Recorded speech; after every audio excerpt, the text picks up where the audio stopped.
Praise the Lord. ஆதியாகமம் 19ஆம் அதிகாரம். அந்த 2 தூதரும் சாயங்காலத்திலே சோதோமுக்கு வந்தார்கள். லோத்து சோதோமின் வாசலில் உட்கார்ந்திருந்தான். அவர்களை கண்டு லோத்து எழுந்து எதிர்கொண்டு தரை மட்டும் குனிந்து, ஆண்டவன்மார்களே, அடியனுடைய வீட்டு முகமாய் நீங்கள் திரும்பி உங்கள் கால்களை கழுவி ராத்தங்கி காலையில் எழுந்து பிரயாணப்பட்டு போகலாம் என்றான். அதற்கு அவர்கள், அப்படி அல்ல, வீதியிலே ராத்தங்குவோம் என்றார்கள். அவன் அவர்களை மிகவும் வருந்தி கேட்டுக்கொண்டான்.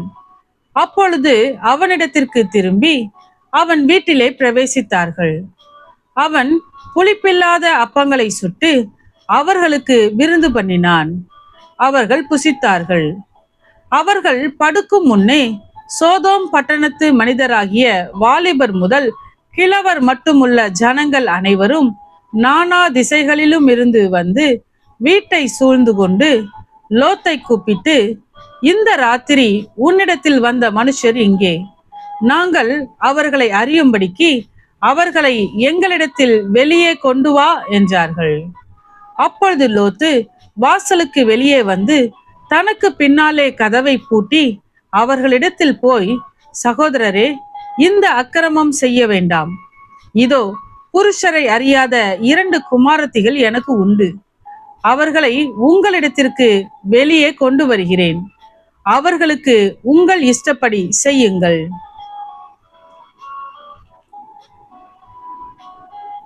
இந்த புருஷர் என் கூரையின் நிழலிலே வந்தபடியால் இவர்களுக்கு மாத்திரம் ஒன்றும் செய்ய வேண்டாம் என்றான். அதற்கு அவர்கள், அப்பாலே போ, பரதேசியாய் வந்த இவனா நியாயம் பேசுகிறது?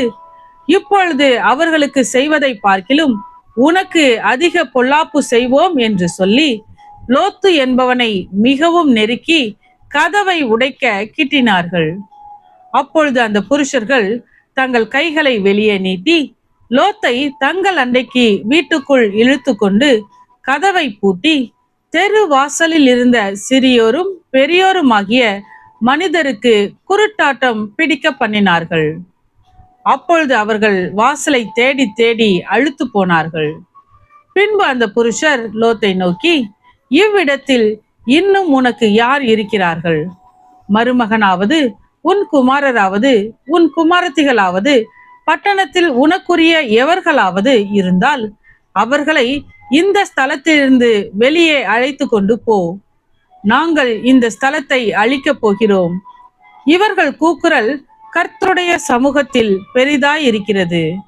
இதை அழிக்க கர்த்தர் எங்களை அனுப்பினார் என்றார்கள். அப்பொழுது லோத்து புறப்பட்டு தன் குமாரத்திகளை விவாகம் பண்ண போகிற தன் மருமக்கள் மாரோடே பேசி, நீங்கள் எழுந்து இந்த ஸ்தலத்தை விட்டு புறப்படுங்கள். கர்த்தர் இந்த பட்டணத்தை அழிக்கப் போகிறார் என்றான். அவனுடைய மருமக்கள் மாரின் பார்வைக்கு அவன் பரியாசம் பண்ணுகிறதாக கண்டது.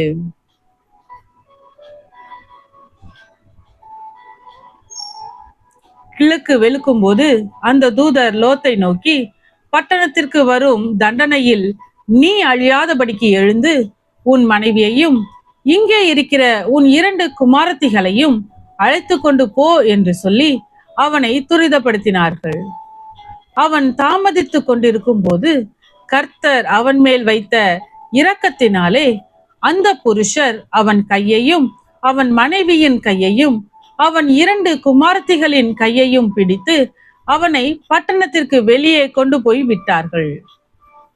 அவர்களை வெளியே கொண்டு போய் விட்ட பின்பு அவர், உன் ஜீவன் தப்ப ஓடிப்போ, பின்னிட்டு பாராதே, இந்த சமபூமியில் எங்கும் நில்லாதே, நீ அழியாதபடிக்கு மலைக்கு ஓடிப்போ என்றார்.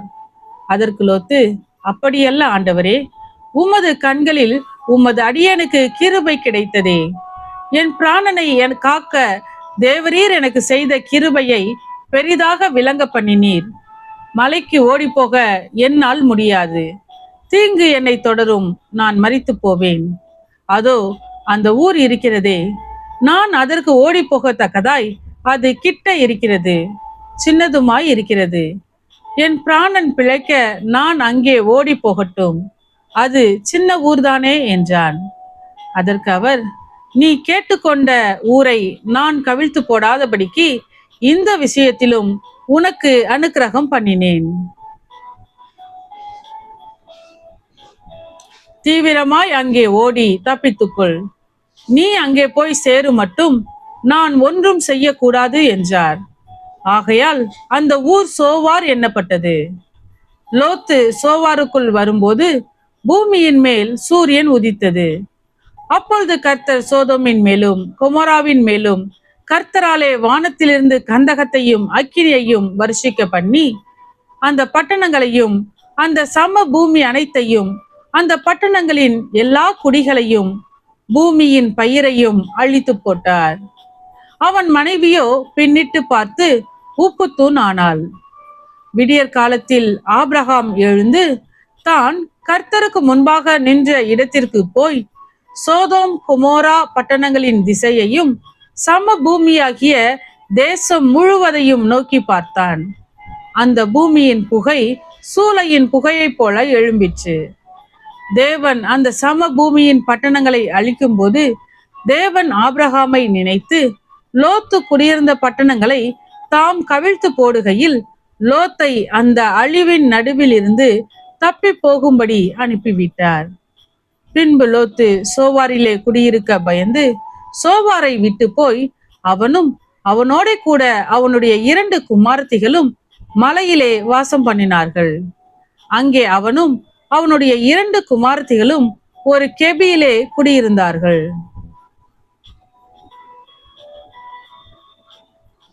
அப்பொழுது மூத்தவள் இளையவளை பார்த்து, நம்முடைய தகப்பன் முதிர் வயதானார். பூமி எங்கும் நடக்கிற முறைமையின்படியே நம்மோட சேர பூமியிலே ஒரு புருஷனும் இல்லை.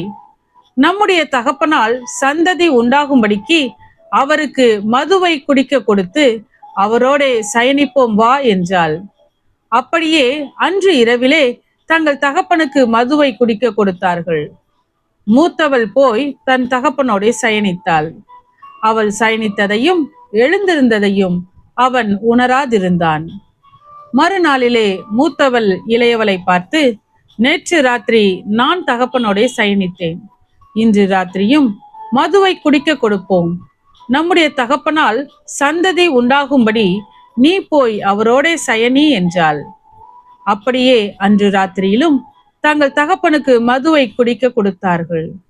அப்பொழுது இளையவள் எழுந்து போய் அவனோட சயனித்தாள். அவள் சயனித்ததையும் எழுந்திருந்ததையும் அவன் உணராதிருந்தான். இவ்விதமாய் லோத்தின் குமாரத்திகள் இருவரும் தங்கள் தகப்பனாலே கர்ப்பவதி ஆனார்கள். மூத்தவள் ஒரு குமாரனை பெற்று அவனுக்கு மோவாப் என்று பெயரிட்டாள். அவன் இந்நாள் வரைக்கும் இருக்கிற மோவாபியருக்கு தகப்பன். இளையவளும் ஒரு குமாரனை பெற்று அவனுக்கு பென்னமி என்று பெயரிட்டாள். அவன் இந்நாள் வரைக்கும் இருக்கிற அம்மோன் புத்திரருக்கு தகப்பன். ஆமேன். கர்த்தாவே, உம்முடைய வசனம் என் கால்களுக்கு தீபமும் என் பாதைக்கு வெளிச்சமுமாய் இருக்கிறது. இருளான என் வாழ்க்கையிலே வெளிச்சமாய் நீர் தந்த வசனத்தை தினமும் படித்து வாழ்வில் இடராமல் நடப்பேன்.